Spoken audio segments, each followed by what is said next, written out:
मायावती जी का यह हालिया रुख उनकी कैडर आधारित राजनीति और अनुशासन के प्रति उनकी प्रतिबद्धता को दर्शाता है। 24 अप्रैल 2026 को दिया गया यह निर्देश स्पष्ट करता है कि बसपा वर्तमान में सड़कों पर शोर मचाने के बजाय जमीनी स्तर पर खुद को पुनर्गठित करने की रणनीति पर काम कर रही है।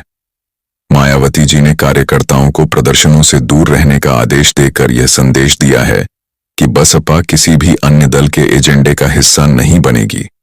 बसपा में अनुशासन को हमेशा प्राथमिकता दी जाती है और उनका मानना है कि अनियंत्रित विरोध प्रदर्शन से पार्टी की छवि प्रभावित हो सकती है। उन्होंने स्पष्ट किया है कि अन्य दलों द्वारा प्रायोजित आंदोलनों में शामिल होने से बसपा की अपनी स्वतंत्र पहचान धुंधली पड़ सकती है।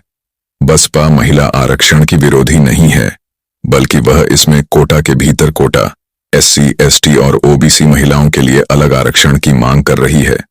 उनका तर्क है कि बिना इसके पिछड़ी और दलित महिलाएं इस कानून के लाभ से वंचित रह जाएंगी। दिल्ली में संगठनात्मक बैठकों के बीच मायावती जी का पूरा ध्यान अब 2027 के उत्तर प्रदेश विधानसभा चुनावों पर केंद्रित है। कार्यकर्ताओं को निर्देश दिया गया है कि वे बूथ स्तर पर जाकर पुराने समर्पित मतदाताओं को पुनः जोड़ें।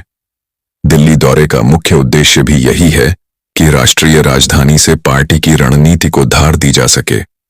मायावती जी चाहती हैं कि जनता को उनके मुख्यमंत्री काल के दौरान हुए बड़े कार्यों की याद दिलाई जाए, जिसमें यमुना एक्सप्रेसवे, जेवर एयरपोर्ट की प्रारंभिक रूपरेखा और बेहतर कानून व्यवस्था शामिल है।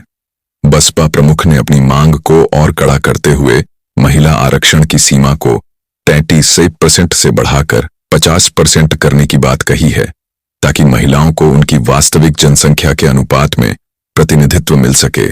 मायावती जी का यह निर्णय कि पार्टी कार्यकर्ता महिला आरक्षण के मुद्दे पर सड़कों पर उतरकर प्रदर्शन नहीं करेंगे, उनकी पारंपरिक साइलेंट कैडर राजनीति की वापसी का संकेत है।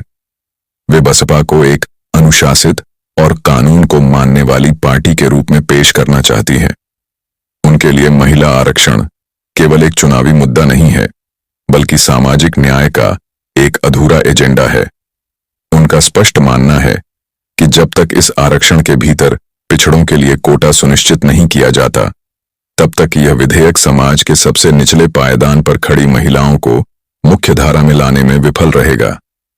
2027 के उत्तर प्रदेश विधानसभा चुनाव बसपा के अस्तित्व और पुनरुत्थान के लिए अत्यंत महत्वपूर्ण हैं।